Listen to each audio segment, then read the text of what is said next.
Hi అండి, నేను సుమిత్ర. తెల్ల గోంగూర పుల్లగూర ఎలా చేసుకోవాలో చూద్దాం రండి. ముందుగా వాష్ చేసి పెట్టుకున్నానండి 4 కట్టలు గోంగూర. తెల్ల గోంగూర అండి, ఇది ఎర్ర గోంగూర కాదు.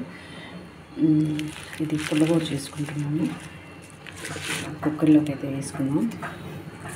గోంగూర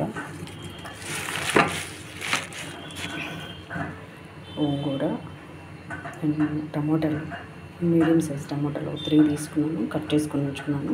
ఈ టమాటా ముక్కలు కూడా వేసేసుకున్నాను. అలాగే ఆనియన్, పెద్ద ఆనియన్ కూడా కట్ చేసుకున్నాను. ఈ ఆనియన్ కూడా వేసేసుకున్నాను ఇందులోనే.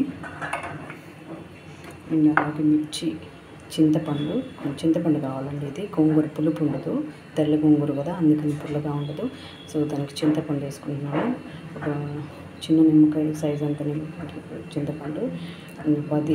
10 నుంచి 15 వరకు మిర్చీస్ తీసుకున్నాను. వాటిని కట్ చేసుకొని మధ్యలోకి ఉంచి పెట్టుకున్నాను.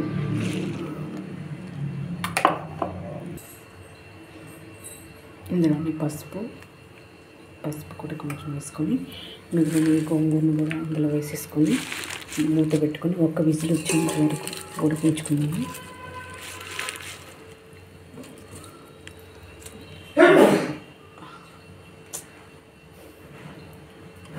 వాటర్ యాడ్ చేసుకుని, లేత గోంగూర ఉంది ఇది, 1 విజిల్ సరిపోద్ది.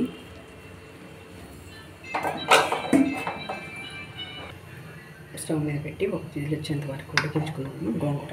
ఈ లోపు మనం పోపుకు రెడీ చేసి పెట్టుకున్నాం.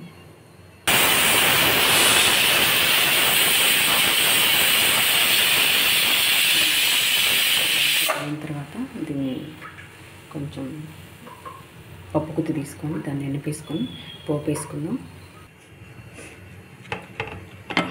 గోంగూర ఉడికిపోయిందండి. గోంగూర ఉడికిపోయింది.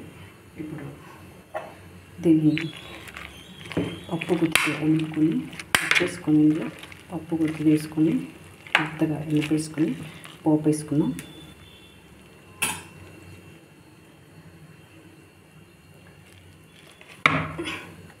దీంట్లో సాల్ట్ వేసుకున్నాం.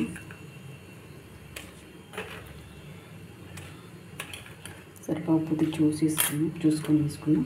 ఈలోపు పోపు ప్యాన్ పెట్టేసాను. పోపు రెడీ అవుతూ ఉంటుంది. ఆయిల్ వేసుకొని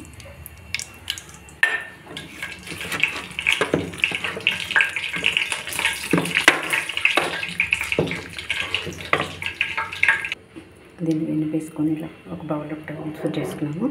పోపు వేసుకొని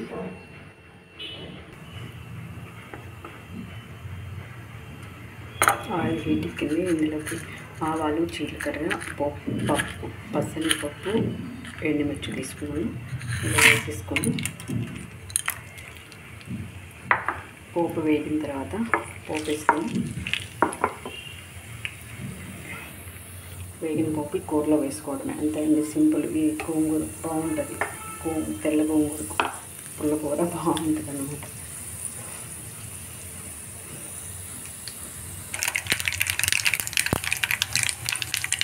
కరివేపాకు,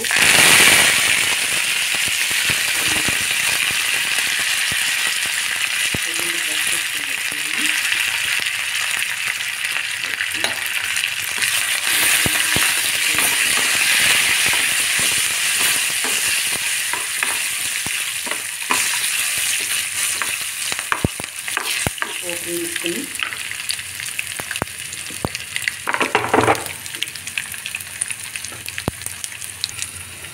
అంతే అండి. స్టవ్ ఆఫ్ వేసుకొని పోపుని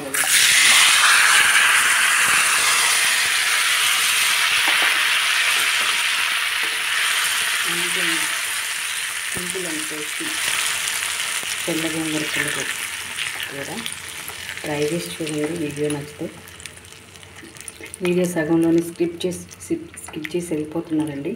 వీడియో కంప్లీట్గా చూసి లైక్ చేయండి, షేర్ చేయండి, సబ్స్క్రైబ్ చేయడం మర్చిపోద్దండి. Please like and share, subscribe.